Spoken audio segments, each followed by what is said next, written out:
75ನೇ ಗಣರಾಜ್ಯೋತ್ಸವದ ಅಂಗವಾಗಿ ನಂಜನಗೂಡು ತಾಲೂಕಿನ ಹರತಲೆ ಗ್ರಾಮದಲ್ಲಿ ನೂತನ ವರ್ಷದ ಕ್ಯಾಲೆಂಡರ್ ಬಿಡುಗಡೆ ಮಾಡಲಾಯಿತು. ಸದ್ಯ ಹರತಲೆಯ ವಾಲ್ಮೀಕಿ ಸಮುದಾಯ ಭವನದಲ್ಲಿ ಚಿಕ್ಕರಂಗನಾಯಕ ಅಭಿಮಾನಿ ಬಳಗದಿಂದ ನಡೆದ ಕಾರ್ಯಕ್ರಮದಲ್ಲಿ ಕ್ಯಾಲೆಂಡರ್ ಬಿಡುಗಡೆ ಜೊತೆಗೆ ಕರಸೇವಕರು ಮತ್ತು ಪೌರ ಕಾರ್ಮಿಕರಿಗೆ ಸನ್ಮಾನ ಮಾಡಲಾಯಿತು. ಇನ್ನು ಕಾರ್ಯಕ್ರಮ ಉದ್ಘಾಟಿಸಿ ಮಾತನಾಡಿದ ಮಾಜಿ ಶಾಸಕ ಹರ್ಷವರ್ಧನ್, 18ನೇ ಲೋಕಸಭಾ ಚುನಾವಣೆಗೆ ಸಜ್ಜಾಗುತ್ತಿದ್ದೇವೆ, ಹಾಗೆ ಮುಂಬರುವ ಲೋಕಸಭಾ ಚುನಾವಣೆಯಲ್ಲಿ ನಾವು ಅಧಿಕಾರಕ್ಕೆ ಬರಬೇಕು ಅಂತ ಹೇಳಿದರು.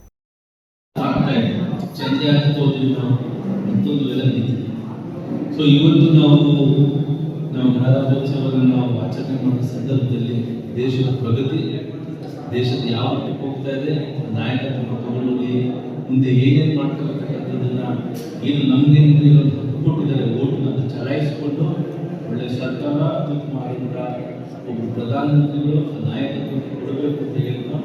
ಇವತ್ತು ಮತ್ತೊಮ್ಮೆ ಚಿಕ್ಕರಂಗನಾಯಕರು ಅವರು ಕೂಡ ಹೇಳಿದಾಗೇನೆ 5 ವರ್ಷದಲ್ಲಿ ಉಳಿಸಿದ್ರು ಕರೆಕ್ಟ್ ಟೈಮ್ ಬಂದಿದ್ದಾರೆ. ಇವತ್ತು ಕರೆಕ್ಟ್ ಟೈಮ್ ಮನೆ ಬಿಟ್ಟೆ ಅಲ್ಲಿ ನಮ್ಮ ಎಲ್ಲ ಮಾದೇಸ್ವಾಮಿ ನಮ್ಮ ಸೃಷ್ಟಿಯಿಂದ ರಾಮನಿಗೆ ಏನಿಲ್ಲ ಗುಂಗಳಿರಬೇಕು ಅಂತಕ್ಕಂಥದ್ದು ಮಹರ್ಷಿ ವಾಲ್ಮೀಕಿ ಅವರು ಕಲ್ಪನೆ ಇಟ್ಕೊಂಡು ಮಾಡೋದು.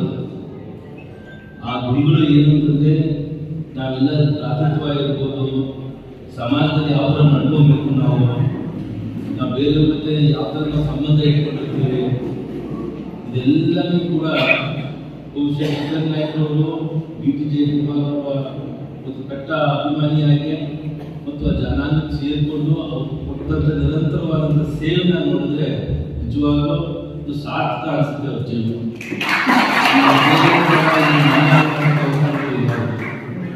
ಯಾವತ್ತೂ ಕೂಡ ನನಗೆ ನನ್ನ 5 ವರ್ಷದಲ್ಲಿ ನಾನು ಹೇಳ್ತೀನಿ, ನಾನು ಯಾವತ್ತೂ ಕೂಡ ನನಗೆ ನಾನು ಏನಾರ ಒಂದು ದುಡ್ಕಾಗಿ ಏನಾದ್ರು ನಿರ್ಧಾರ ತಗೊಂಡ್ಬಿಟ್ರೆ ನಾನು ಫೋನ್ ಮಾಡ್ತೀನಿ. ಸೊ ಹೇಳೋರು ನಾನು ಗಲಾಟೆ ಮಾಡ್ತಿದ್ರು, ಯಾಕೆ ಈ ಥರ ನಿರ್ಧಾರ ತಗೊಂಡು ಅಂತ ಬಿಡ್ತಾರೆ.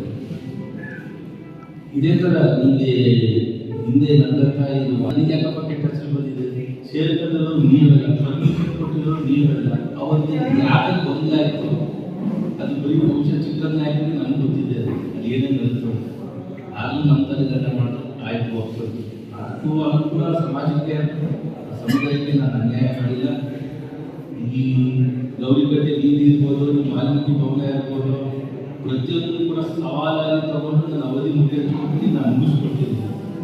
ಅದು ನೀವು ನನಗೆ ಕೊಟ್ಟಂಥ ಒಂದು ಅವಕಾಶ ಆಗುತ್ತೆ, ಬೋಟ್ ಮುಖಾಂತರ ಅವಕಾಶ ಕೊಟ್ಟು ನಾನು ಮಾಡಿದಂಥ ಸೇವೆ. ಮುಂದೇನು ಇದೇ ಥರ ನೀವು ನಮಗೆ ಕೈ ಹಿಡ್ಕೊಂಡು ಕೆಲಸ ಮಾಡ್ತೀವಿ, ನಾವು ಮುಂದೆ ಶ್ರಮ ಬಿಟ್ಟು ಕೆಲಸ ಮಾಡ್ತೀವಿ. ನಾವು ಬೇರೆ ಥರ ಉಡಾಫೈ ಉದ್ರೆ ಕೊಡುವಂಥದ್ದು, ಯಾಕಂದ್ರೆ ನಮಗೂ ಸ್ವಲ್ಪ ಅನುಭವ ಆಗಿದೆ, ಹೋದ್ಮೇಲೆ ಬೇರೆ ಥರ ಅನುಭವ ಆಗಿದೆ, ಅಧಿಕಾರ ನಡೆಸ್ಬೇಕಾದ್ರೆ ಒಂದು ಅನುಭವ ಇದೆ. ಸೊ ನಮಗೆಲ್ಲ ಏನು ಅಧಿಕಾರಿಗಳು ಬಂದು ದಾಖಲಾತಿಯನ್ನು ಕೊಡಬೇಕಿಲ್ಲ, ಎಲ್ಲ ಸರಿಯಾಗಿದೆ ಕೇಳ್ಕೊಂಡು ನಾವು ಉತ್ತರ ಕೊಡಬೇಕಾಗಿದೆ. ಸೊ ಹಾಗಾಗಿ ಮತ್ತೊಮ್ಮೆ ಚಿಕ್ಕರಂಗನಾಯಕರು ಅವರ ಅಭಿಮಾನ ಮಾಡೋದಕ್ಕೆ ಮತ್ತು ವಿಶೇಷವಾಗಿ ಚಿಕ್ಕರಂಗನಾಯಕರು ಕೂಡ ಇದೊಂದು ಅರ್ಥಪೂರ್ಣವಾಗಿ ಒಂದು ಕರೆಸಿ ನಮ್ಮ ವಿಶೇಷವಾಗಿ ನಮ್ಮ ಅಯೋಧ್ಯೆ ನಗರದಲ್ಲಿ ಕಾಶಿಯಾಗಿ ಏನು ಸೇವೆಯನ್ನು ಸಲ್ಲಿಸಿದಂಥ ಮತ್ತು ನಮ್ಮ ಪೌರ ಕಾರ್ಮಿಕರಿಗೆ ಕಾಶಿಯಾಗೂ ಪೌರ ಕಾರ್ಮಿಕರು ಎಲ್ಲರೂ ಸೇವೆ ನಿರಂತರವಾಗಿದೆ, ಅದ್ಭುತವಾಗಿದೆ ಮತ್ತು ಅದನ್ನು ಸ್ಮರಣೀಯ ಅಂತಕ್ಕಂಥದ್ದು ನಾನು ಆಚರಿಸ್ತಾ ಅವಕಾಶ ಮಾಡಿಕೊಡ್ತೀನಿ. ತಮ್ಮೆಲ್ಲ ಬರಬೇಕು, ಅದರ ಪ್ರೇರಣೆ ನೀಡಬೇಕು. ನಾನು ಪ್ರಾರಂಭದಲ್ಲಿ ಹೇಳಿದೆ, ನೋಡಪ್ಪ ಅಭಿಮಾನಿಗೆ ನಾನು ನೀವು ಕೊಟ್ಬಿಟ್ಟು ಮಾಡ್ಕೊಳ್ಬೋದು, ಅದು ಅಭಿಮಾನ ಆಗಲ್ಲ. ಅಥವಾ ಯಾರೋ ಈ ಮಾಧವಕುಮಾರ್ ಅವರು MLA ಒಂದಷ್ಟು ಕ್ಯಾರೆಕ್ಟರ್ ಕೊಟ್ಬಿಟ್ರೆ ಅವ್ರು ಮಾಡಿಸ್ಕೊಳ್ಬೋದು ಒಬ್ಬರೇನೆ, ಅದನ್ನು ಅಭಿಮಾನ ಆಗಲ್ಲ. ನಾನು ನೋಡಿದ್ದೀನಿ ಎಷ್ಟು ಅಭಿಮಾನಿ ಸಂಘಗಳು ಕ್ಯಾಲೆಂಡರ್ ಬಿಡುಗಡೆ ಮಾಡಿದ್ರೆ ಅದಕ್ಕೆ ಸೀಮಿತ ಆಗ್ಬಿಟ್ಟು ಒಟ್ಟಾಗಿವೆ. ಇನ್ನು ಕೆಲವೇ ಊಟದಾಗ ಕೊಟ್ಟರೆ ಇನ್ನೇನೂ ಇರಲ್ಲ. ಆ ರೀತಿ ಆಗೋದಾದ್ರೆ ಬೇಕಿಲ್ಲ. ನೀವು 1000 ಜನ ಕರೆಸಿಕೊಂಡು 10 ಜನ ಕರೆಸಿ, 10 ಜನ ಇರಲಿ ಪ್ರಾಮಾಣಿಕವಾಗಿ ಅಭಿಮಾನಿಗಳು ಇರಲಿ ಅಂತ ಹೇಳಿದಾಗ ಅವ್ರು ಅದೇ ರೀತಿ ನಾವು ಪೂರ್ವಜನ ಪುಣ್ಯನೋ ಜಯಕುಮಾರ್ ಹೇಳ್ದಾಗೆ ನಮ್ಮ ಚರ್ಮನ ಸುರಿದು ಚಪ್ಪಲಿ ಮಾಡ್ಕೊಂಡು ಋಣ ತೀರ್ಸಕ್ಕಾಗಲ್ಲ. ಅಷ್ಟೇ ಅಭಿಮಾನಿಗಳು ಅವತ್ತಿನಿಂದ ಇವತ್ತಿನವರೆಗೂ ಕೂಡ ತಾವೇ ಕೈಲಾದಷ್ಟು ಒಬ್ಬ 100 ರೂಪಾಯಿ ಕೊಟ್ಟಿರ್ಬೋದು, ಒಬ್ಬ 1000 ರೂಪಾಯಿ ಕೊಟ್ಟಿರ್ಬೋದು, ಒಬ್ಬ 10,000 ರೂಪಾಯಿ ಕೊಟ್ಟಿರ್ಬೋದು.